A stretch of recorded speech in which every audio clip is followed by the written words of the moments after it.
Hey everybody, this is the 3-minute thesis workshop with me and Brooke. And for the CLE credit, you have to stay all the way till the end, and then we'll have the QR code for you guys. So just a little bit about us. My name is Kaylee Sullivan. I'm a senior majoring in global studies and Latin American studies, and I joined Journey last semester as an ambassador and program coordinator. I'm Brooke. I'm a freshman here at UNC. I'm a psych and human development major, and I joined last semester as well. I'm our design lead, so I handle like making posters and stuff like that. All right, so we're going to go over the goals and purpose of today. So, fun fact, UNC, Duke, and NC State all host a graduate 3MT competition each year. And basically, the goal of this competition is to not only enhance the students' ability to communicate complex research effectively, but it's also an opportunity for networking and career building and public engagement. Kind of like this, where like we're almost building a community and just kind of spreading the word of it. The main idea of this workshop today is that 3MTs help to communicate complex research to non-specialist audiences like you guys, hopefully, refining research narratives and networking opportunities. Um, All right, so this is an example of a 3MT. So this is actually I believe the 2022 winner here at UNC. So we're just going to play this video. Our next contestant is McKenna Wood from the Department of Physics and Astronomy, advisor Andrew Mann. The title of McKenna's project is Planetary Yearbook Photos, Studying Planet Evolution in Snapshots. Good afternoon. Over 5,000 planets have been discovered in our galaxy, and yet only one of them, the Earth, is known to harbor life. This leads astronomers and non-scientists alike to wonder, what made the Earth capable of supporting life, and are there other planets which can? We know from geological evidence that many of the factors which make Earth habitable, like constant solar irradiation, a strong magnetic field, and even the moon, were not present when Earth formed, but instead developed over time. So in order to understand the prospects for life elsewhere in the universe, we need to understand these long-term planetary evolution processes. Unfortunately, these changes take place over millions of years. So rather than observe them directly, astronomers must study planetary evolution in snapshots. One of the best ways to do this is by looking at stellar associations, which are groups of stars that all formed at the same time and place. Associations include things you might be familiar with, like the Pleiades star cluster, which is about 100 million years old, but also other smaller or less dense groups. So by looking at planets in, say, the 10 million-year-old Scorpius-Centaurus association, the 120 million-year-old Pisces-Eridanus, and the 500 million-year-old Hyades, we can piece together a picture of how planets change over time. But in order for that to happen, we need two things: very good measurements of how old the associations we're looking at are, and lots of planets found within them. This is where my research comes in. The goal of my thesis is to measure the ages of stellar associations using the very accurate and precise lithium depletion boundary method. This method relies on measurements of how much lithium is in the smallest stars within an association. By looking at only the smallest stars, we avoid some of the uncertainty involved when observing larger, more complex stars, but the observations are also much more time-consuming. So this method has not been applied to very many associations. I've spent a lot of nights at the telescope in order to apply this to a few associations. But actually, the most exciting result from my thesis so far has been our discovery of an entirely new association. We found the Melange 4 association while looking at stars near a known planet host. I confirmed the existence of the association and created a list of the stars within it. Doing so, I found that it is one of the closest associations to Earth, and that it contains over 300 stars, including 4 planet hosts. So we already know of 6 planets within Melange 4. I've also measured its age to 27 plus or minus 3 million years. So because of its size, proximity, 6 known planets, and very precise age measurement, Melange 4 is a very exciting new association for us to study planetary evolution, so that someday we may be able to answer the question, are we alone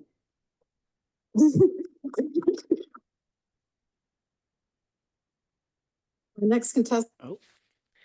Okay, yeah, so that was just like an example of somebody who won. And then we're gonna go into kind of like some of the key principles for you guys to craft your own, but that's just a summary of what it looks like. So the main principles for creating an effective argument in your 3-minute thesis are clarity, engagement, structure, and timing, which we saw that she literally finished like right as the timer went off. So that was impressive to me. So um, clarity. So the simple jargon and avoiding technical terms focus on the core message or takeaway. So even as someone, I know for me, I don't know anything really about natural sciences or astronomy, but listening to her talk for 3 minutes about these complex topics, she was using words and explanations that were very simple for someone like me who doesn't know anything about the topic to understand. Um, so I think it could have gone a different way if she was using jargon that I didn't know. So that's one of the takeaways. Next is engagement, which is using storytelling techniques, and you want to try to start with a hook, and you can kind of tell just by watching. Her body language is carried really well. She's very energetic the entire time, and just kind of keeps you in that. It's almost like a conversation. It's very informal, and in that way, you're kind of engaging any audience, and it kind of reduces that like academic standard. And for structure, so use a clear beginning, middle or context, research focus, and impact and significance at the end. So the way that she kind of structured it was like Earth being the only planet that has life, and then kind of explaining where her thesis kind of originated, and then like all the stuff that she found, and then the significance for like future research and things like that. So I think hers was very clear and easy to see. Then we have timing. So obviously you want to stay within the 3-minute limit. Obviously you can tell she definitely talks fast, but it's still at a pace that's like understandable and like you can actually like understand what she's saying without it kind of just sounding like a lot of words being like thrown at you. So basically just like it's about strategizing how you're gonna condense all your information. Okay, and here's some visual aid tips. So, the two biggest things to take away are the importance of a single impactful slide, and we're going to give you guys some tips for the design slides. I don't think they showed hers in this video, but you could see her referencing the screen as she was presenting. All right, so you really want to avoid clutter and focus on visuals over text. So it's okay, obviously like it's a lot easier. You're listening to a lot of words really fast. It's easier to like put an image with the words and trying to read words while hearing words. It's just a lot happening. Graphics, charts, images are really important and can be used to support the narrative. And ensure that if text is used, it's minimal and legible. So you just want to make sure like thinking about like color choices and font size and stuff like that. All right, now we're going to watch a video on the 3 don'ts of 3MT.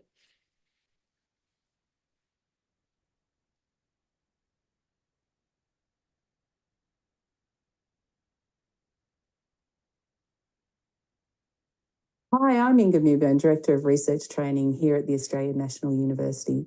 Today I'm going to be talking about the 3 most common mistakes I see that research students make in the 3-minute thesis presentation.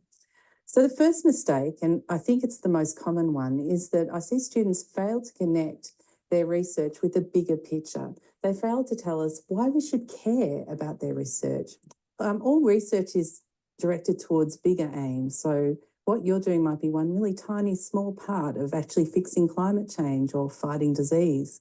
And I think people are really worried about talking about these bigger issues because they concentrate so much on that little part that they're doing. So the solution that I often offer people for this problem is to try to lift themselves up and get a helicopter view of the problem. So I'll give you a couple of examples of how that might work. In one student that I worked with was working with the physics of light and particularly with bending light with optical instruments. And we talked for a long time about how she could connect this research into bigger issues. And eventually asked her a really stupid question, really.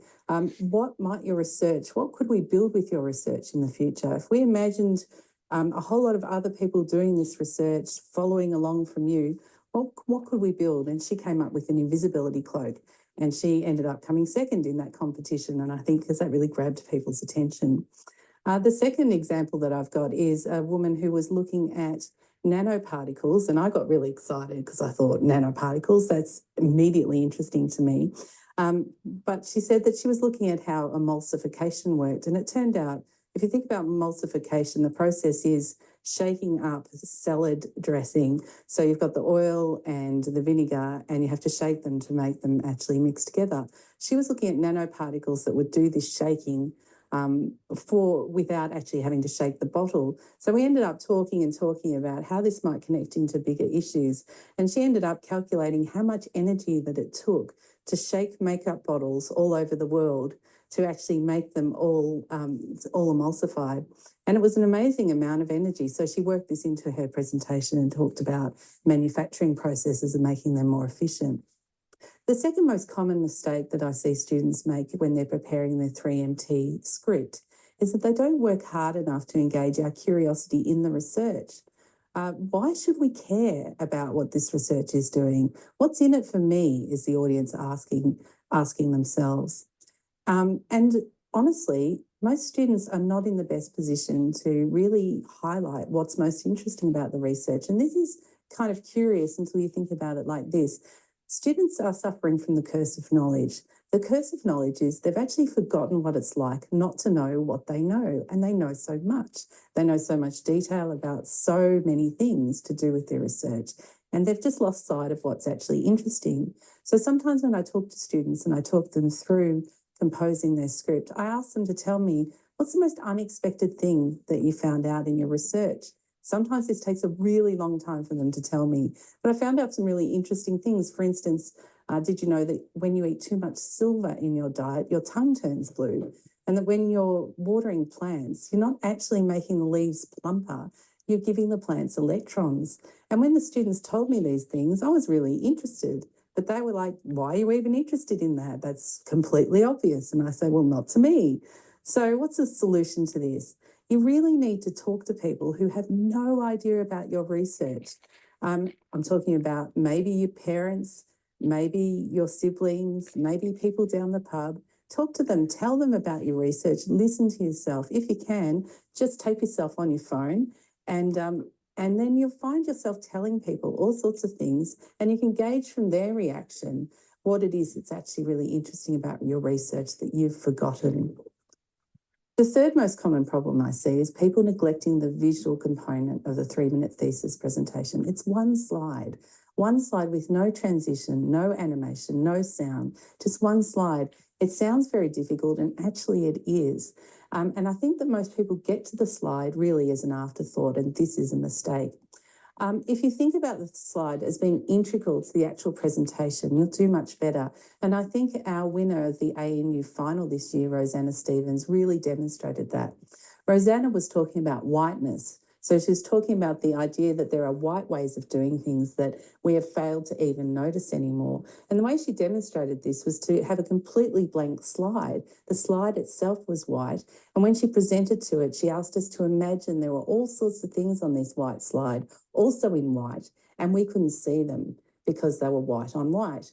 And then later on, she moved through her presentation to ask us to imagine that this white slide covered up a black background. And then she got to the heart of her issue, which is Indigenous culture. So I thought Rosanna's presentation was really interesting because actually the first time I saw it, I thought there was a mistake, that the slide deck had not actually been composed properly. And of course, that immediately made me pay more attention to her and her research. And she did very well all the way through the competition. I think the impact of this white slide was really telling. So how can you mobilise this in your visuals? Well, a lot of us don't have such an easy hook with our research and our images. So play it safe if you have to. Imagine there's a grid on your slide deck and you're lining up the images. Don't cross over the corners to try and make it more interesting. Don't fade out the edges. Just put the images on a simple grid. Choose simple fonts, because fonts that move between different platforms can often change their size and their orientation, and you won't know what it looks like in the final presentation. And finally, if you can't do that, find one image, one really key, impactful image that you can use. We call this the hero shot, and just put one image on your slide. The biggest mistake you can make is to just not even have a go. We all make mistakes. That's how we get better. It's how we learn. I made a lot of mistakes making this video. It was people failing to connect what their research is doing. My own research was about hand gestures, and I talked. My own research was about hand gestures, and if we have, all right, if we have, if we when we do online, when we do online, my first mistake is. Okay, we don't have to watch all of her mistakes, but um yeah, I think she spoke really well about some of the don'ts. Um and we'll show you guys some examples of a good slide. So she didn't have any in her video, but this one is about investigating genomics of anxiety and mood disorders and the genome-wide interplay with environmental stressors. So this obviously has some words on it. I think that's just the title of their thesis at the top, but it's very colorful, easy to read, and I think like when you're reading across the screen, like I think the 1 in 4 people experience problems with sadness, stress, worry, and anxiety. That would probably be the hook of their speech. And then in the middle, they would talk about their research, like findings and such. And then it looks like at the end, like the trauma part is kind of connecting it to a wider context and worldview about where this research is going in the future. So this is just one example. Super colorful, simple, easy to read. Um, and then this one. I couldn't find a really good example of like a bad one, but this is like obviously not for a thesis, but it's really difficult to read. There's too many words on the screen. It's just like too confusing, and I think it's quite obvious. I feel like you guys are in college, and I don't think you would do this, but just for context, like choosing the right like colors and not as many words. Like just this one is better. All right, so when you're actually crafting your narrative, you're going to break down your research topic into these components. So first, you're gonna ask yourself, why does this matter? So like context, problem, like make a statement. And then what did you do? So like how are you actually going about researching this? And then why it's important. Because obviously with research, like you need a purpose. Like there's obviously going to be a reason, and you need to have something that can produce either an outcome or an impact.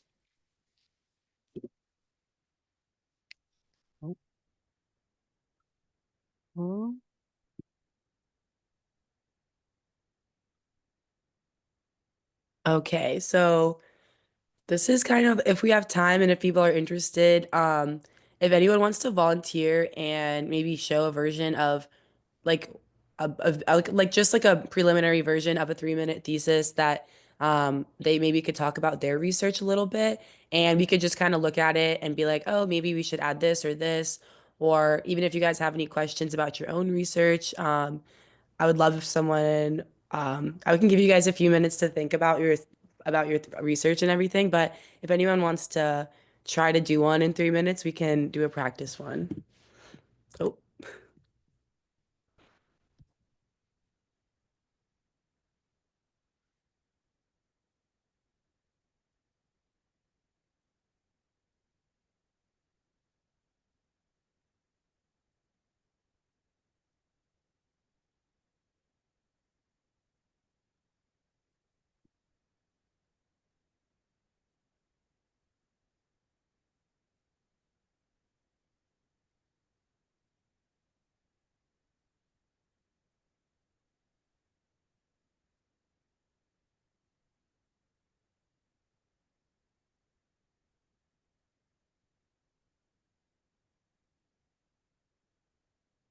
or if you guys have like any questions in general about like how you would frame something in your own research, up to you.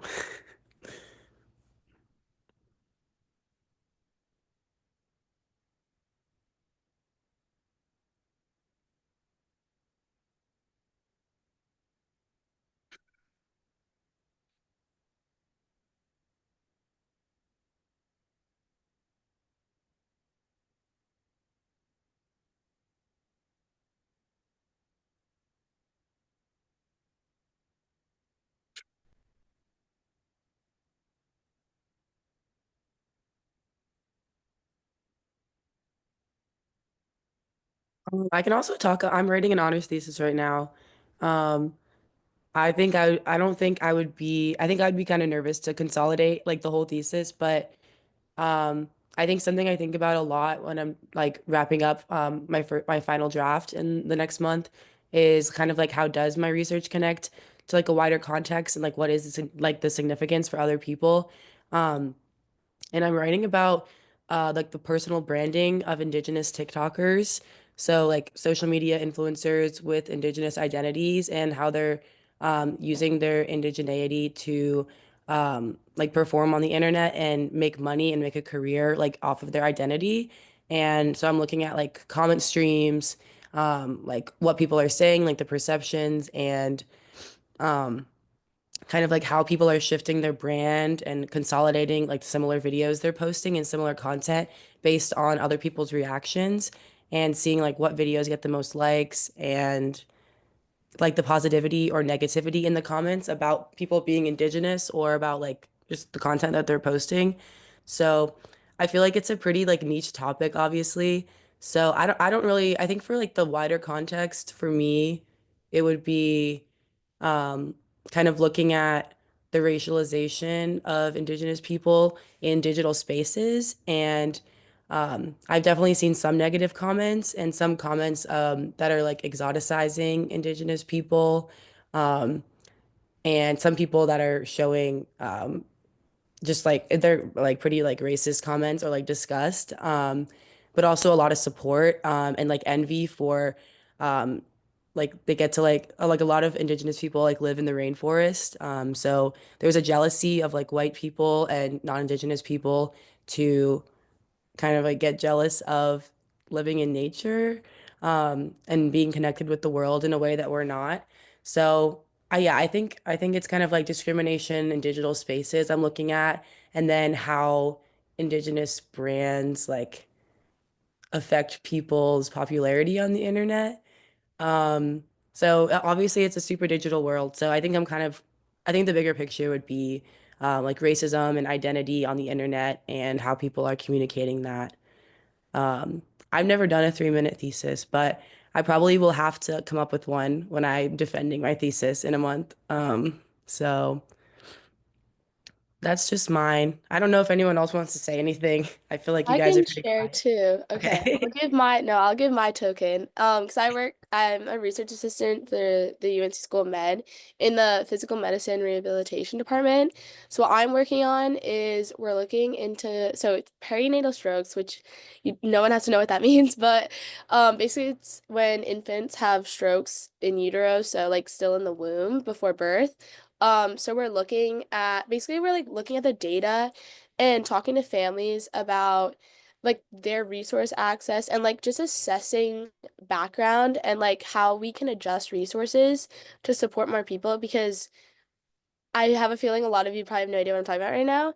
And there's just a really big gap in education. So we're looking at how we can close that gap in general. So I guess like on a broader perspective, it's more just based on like socioeconomic status and looking at like healthcare resources and that like unequal distribution.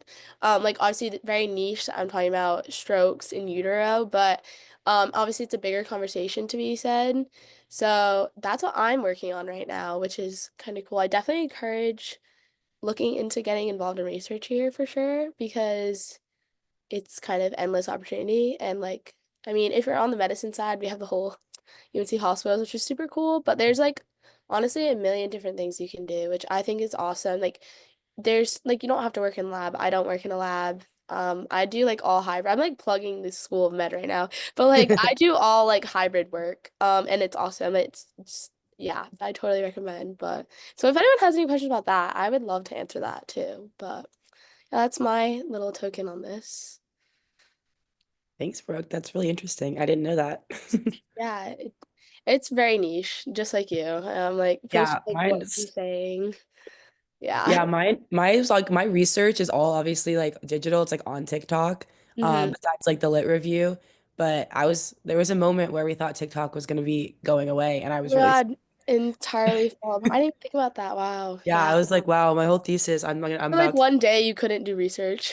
yeah, yeah. I was just like But That I'm would, glad that it stayed with us. I'm glad you could finish that. That would have, oh wow. Yeah, that's kind of crazy. Well, I guess we're just yapping now. I guess you guys can Yeah. get your CLE credit.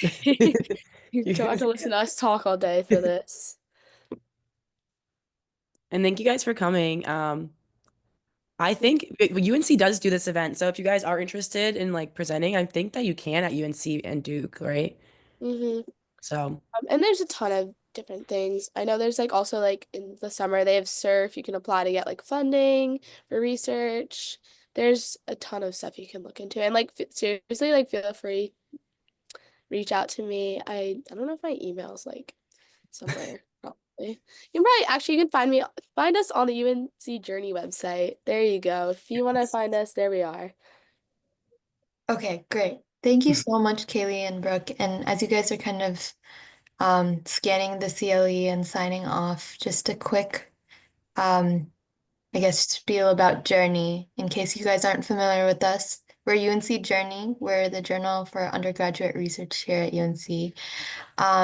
So every year we have a spring publication where we kind of have students' undergraduate research featured in our journal. So, if you guys are interested, we've unfortunately actually just passed the deadline for submission this year. We will have our spring journal come out in around a month or 2 months. But if you guys are interested for next year, please keep us in mind. We usually have our submission portal open like really early in the year, so you guys could definitely start submitting in the fall semester itself. But yeah, thank you guys so much for joining. You can find us on all socials on our website. And yes, definitely, if you guys have any questions for Kaylee or Brooke, feel free to check out our website. Kaylee or Brooke, if you guys could maybe put the UNC website, the Journey website in the chat, that would be Yeah, I great. could do that. Okay, awesome. we also And have our Instagram, by the way. yes, we also have that Instagram. Yeah, if you guys are interested in more workshops, we have pretty frequent updates on workshops being offered on our Instagram, and you can also check out our website for that. And if the CLE QR code isn't working, we've had a couple issues with that. Just feel free to email us. We can help you guys kind of work through that. But yeah.